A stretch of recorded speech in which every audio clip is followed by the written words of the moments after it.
गुरु प्यारी साध संगत जी, आज फिर से एक सुंदर सी साखी आप सभी को सुनाने जा रही हूँ। गुरु प्यारी साध संगत जी, आज की जो साखी है वो मन की शांति के बारे में है कि किस तरह दुनिया के सबसे बड़े अरबपति की जान दान ने बचाई। उनके पास बहुत सारा पैसा था, कैसे वो बीमार हो गए थे और किस तरह से उन्होंने अपने जीवन की डोर को दान की वजह से बढ़ा हुआ पाया। सब लोगों ने उम्मीद छोड़ दी थी कि अब तो ये जी ही नहीं पाएंगे।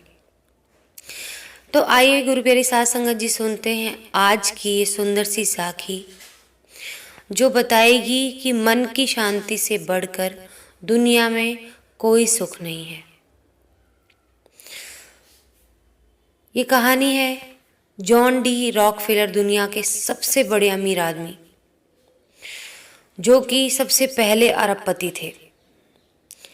25 साल की उम्र में वो अमेरिका में सबसे बड़ी तेल रिफाइनरियों में से एक के मालिक बने और 31 साल की उम्र में वो दुनिया के सबसे बड़े तेल रिफाइनर बन गए।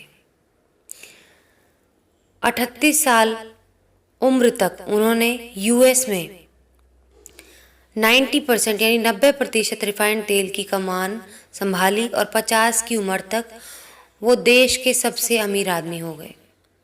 जब उनकी मृत्यु हुई तो वो दुनिया के सबसे अमीर आदमी थे।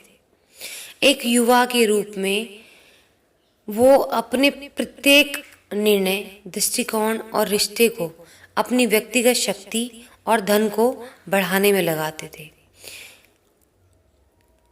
लेकिन 53 साल की उम्र में वो बीमार हो गए। उनका पूरा शरीर दर्द से भर गया और उनके सारे बाल झड़ गए। नियति यानी भाग्य को देखिए, उस पीड़ादायक अवस्था में दुनिया का एकमात्र अरबपति जो सब कुछ खरीद सकता था, अब केवल सूप और हल्के से हल्के स्नैक्स ही पचा सकता था। उनके एक सहयोगी ने लिखा, वो ना तो सो सकते थे, न मुस्कुरा सकते थे और उस समय जीवन में उसके लिए कुछ भी मायने नहीं रखता था। उनके व्यक्तिगत और अत्यधिक कुशल चिकित्सकों ने भविष्यवाणी की कि वह 1 वर्ष ही जी पाएंगे। उनका वो साल धीरे धीरे बहुत पीड़ा से गुजर रहा था। जब वो मृत्यु के करीब पहुंच रहे थे, वो 1 साल खत्म होने आ रहा था, एक सुबह उन्हें एहसास हुआ कि अपनी संपत्ति में से कुछ भी अपने साथ वो अगली दुनिया में नहीं ले जा सकते। जो व्यक्ति पूरी व्यापार की दुनिया को कंट्रोल कर सकता है, नियंत्रित कर सकता था, उसे अचानक एहसास हुआ कि उसका अपना जीवन ही उसके नियंत्रण में नहीं है। उसके पास एक ही उपाय बचा था, एक ही विकल्प बचा था। उन्होंने अपने वकीलों, अकाउंटेंट और प्रबंधकों को बुलाया, प्रबंधक मतलब मैनेजर्स को, और घोषणा की कि वे अपनी संपत्ति को अस्पतालों में, अनुसंधान के कार्यों में और धर्मदान के कार्यों के लिए उपयोग में लाना चाहते हैं। जॉन डी रॉकफेलर ने अपनी फाउंडेशन की स्थापना की। इस नई दिशा में उनके फाउंडेशन के अंतर्गत पेनिसिलिन की खोज हुई, मलेरिया, तपेदिक और डिप्थीरिया का इलाज हुआ जब ही उसका इजाद हुआ था। लेकिन शायद रॉकफेलर की कहानी का सबसे आश्चर्यजनक हिस्सा ये है कि जिस क्षण उन्होंने अपनी कमाई का हिस्सा धर्मार्थ देना शुरू किया, उनके शरीर की हालत आश्चर्यजनक रूप से बेहतर होती गई।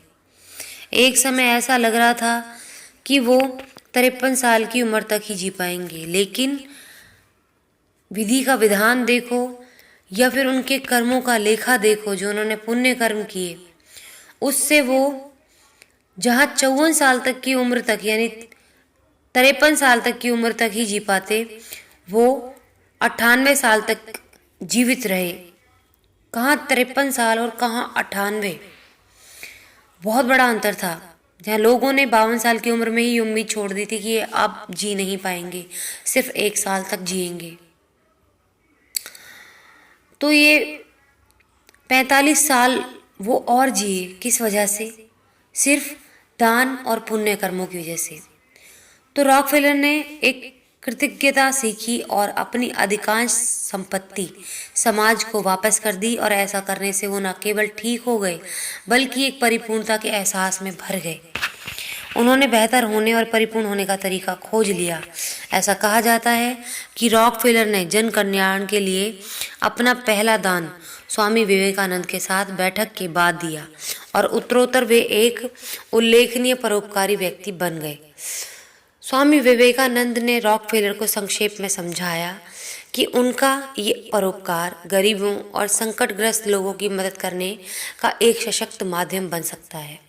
मौत से पहले उन्होंने अपनी डायरी में लिखा, मुझे जीवन ने काम करना सिखाया। मेरा जीवन एक लंबी सुखद यात्रा है, काम और आनंद से भरपूर। मैंने राह की चिंता छोड़ दी और ईश्वर ने मुझे हर रोज़ एक अच्छाई से नवाजा। देने का सुख ही जीवन जीने का सुख है। दुनिया की सारी दौलत से ज़्यादा ज़रूरी है मन की शांति। तो गुरु प्यारी साध संगत जी, चाहे कितनी भी दौलत कमा ले, अगर मन की शांति नहीं है तो सब व्यर्थ है। और मन की शांति पुण्य कर्म करने से ही आती है। दुनिया के सबसे बड़े अरबपति जो सब कुछ खरीद सकते थे लेकिन अपनी भूख नहीं खरीद सकते थे, अंतिम समय में अपना सुकून नहीं खरीद सकते थे।